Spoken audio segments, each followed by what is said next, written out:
Double engine সরকার কি সবসময় double শক্তির প্রতীক, নাকি কখনো কখনো একই দলের দুই সরকারও বড় ধরনের সংঘাতে জড়িয়ে পড়তে পারে? রাজস্থান এবং মধ্যপ্রদেশ দুই রাজ্যেই ক্ষমতায় রয়েছে বিজেপি, কিন্তু এখন এই দুই রাজ্যের মধ্যে এমন এক বিরোধ সামনে এসেছে যা শুধু প্রশাসনিক মহলেই নয়, রাজনৈতিক অঙ্গনেও তুমুল আলোচনার বিষয় হয়ে উঠেছে। হঠাৎ করে কি হলো যে সংঘাতে জড়িয়ে পড়ল দুই রাজ্য, আর বিরোধীরা এটাকে কিভাবে দেখছে?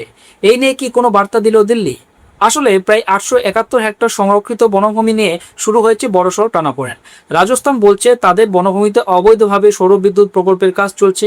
অন্যদিকে মধ্যপ্রদেশের দাবি পুরো জমি তাদের রাজ্যের অংশ এবং সমস্ত কাজ আইন মেনেই করা হয়েছে। তাহলে সত্যিটা কোথায়?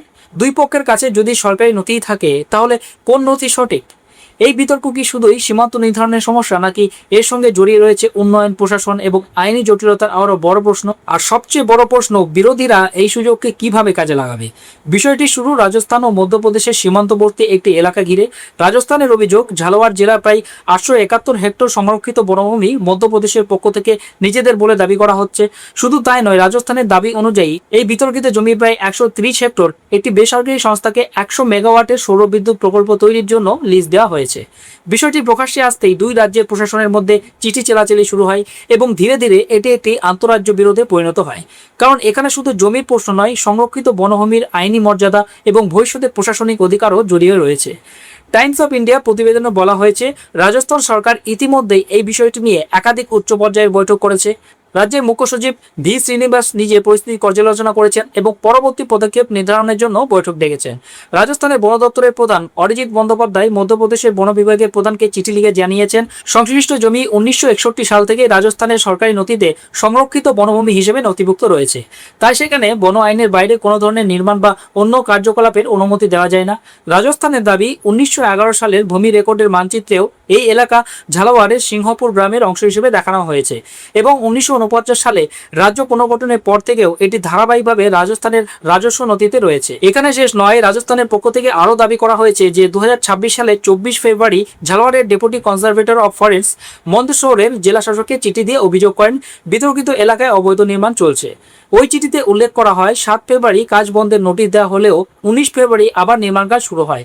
রাজস্থানের অভিযোগ, আপত্তি জানানো সত্ত্বেও জেসিবি ও অন্যান্য যন্ত্র ব্যবহার করে কাজ চালিয়ে যাওয়া হয়েছে, যা রাজস্থান বন আইন এবং বন সংরক্ষণ সম্পর্কিত আইনের পরিপন্থী। এমনকি রাজস্থান দাবি করেছে, যৌথ সমীক্ষার জন্য তারা 21 ফেব্রুয়ারি একটি যৌথ জরিপকারী দল গঠন করে মধ্যপ্রদেশকে আমন্ত্রণ জানালেও সেই সমীক্ষায় মধ্যপ্রদেশের কোনো প্রতিনিধি অংশ নেননি। পরে 22 মে ভবানী মন্ডির এসডিএম এর রিপোর্টেও সংশ্লিষ্ট খসড়া নম্বরগুলো আইনগত ও ভৌগোলিকভাবে রাজস্থানের মধ্যে রয়েছে বলে উল্লেখ করা হয়েছে। অন্যদিকে মধ্যপ্রদেশ এই সমস্ত অভিযোগ সম্পূর্ণভাবে অস্বীকার করেছে। রাজ্যের অতিরিক্ত মুখ্য সচিব মনু শ্রীবাস্তবের বক্তব্য, সৌরবিদ্যুৎ প্রকল্পটি মন্দসৌর জেলার সুভাষরাজ তহসিলের মধ্যে অবস্থিত এবং পুরো জমি মধ্যপ্রদেশের অধীনে। তার দাবি, এই প্রকল্পের উদ্দেশ্য রাজ্যের বিভিন্ন এলাকায় পানীয় জলের সরবরাহ ব্যবস্থা শক্তিশালী করা এবং সেই কারণেই মধ্যপ্রদেশ জল নিগমকে প্রকল্পটি দেওয়া হয়েছে। মধ্যপ্রদেশ প্রশাসনের পক্ষ থেকে আরও জানানো হয়েছে, বিরোধ শুরু হওয়ার পর তারা সমস্ত প্রাসঙ্গিক ভূমি নথি, রাজস্ব রেকর্ড এবং জিএসআই মানচিত্র রাজস্থান সরকারের কাছে পাঠিয়েছে।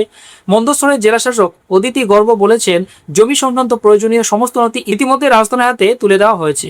মধ্যপ্রদেশ আরও একটি গুরুত্বপূর্ণ যুক্তি তুলে ধরেছে। তাদের দাবি, সীমান্ত এলাকায় যে রাজস্থান ওয়েলকাম গেট রয়েছে সেটিও মধ্যপ্রদেশের প্রস্তুত করা মানচিত্রের ভিত্তিতেই নির্মাণ করা হয়েছিল।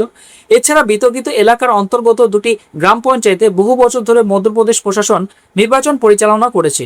তাদের মতে এই প্রশাসনিক কার্যক্রমও প্রমাণ করে যে এলাকাটি কার্যত মধ্যপ্রদেশের প্রশাসনিক নিয়ন্ত্রণেই রয়েছে। অন্যদিকে রাজস্থান বলছে, প্রশাসনিক কর্মকাণ্ড নয়, আইনি ভূমি রেকর্ডই চূড়ান্ত ভিত্তি হওয়া উচিত।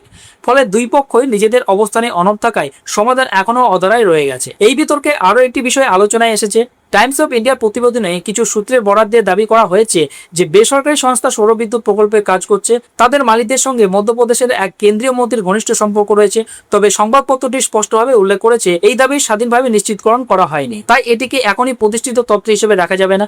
একইভাবে পরিবেশ আইন বিশেষজ্ঞ তপেশ্বর সিং ভাটির মতে, যদি রাজস্থান তাদের দাবি যথাযথভাবে আইনি লড়াইয়ের মাধ্যমে প্রতিষ্ঠা করতে না পারে, তাহলে ভবিষ্যতে রাজ্যে সংরক্ষিত বনভূমির একটি বড় অংশ সরকারি রেকর্ড থেকেই হারিয়ে যাওয়ার ঝুঁকি তৈরি হতে পারে।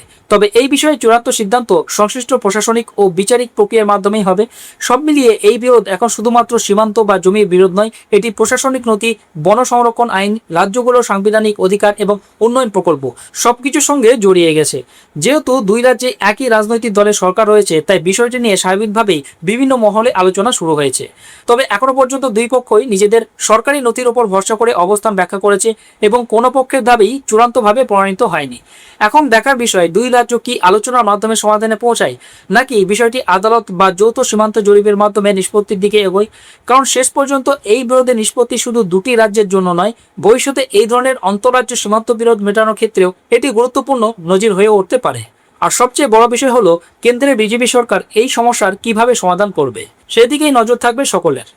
এই পুরো বিষয়ে আপনার মতামত কি, কমেন্ট বক্সে অবশ্যই জানান।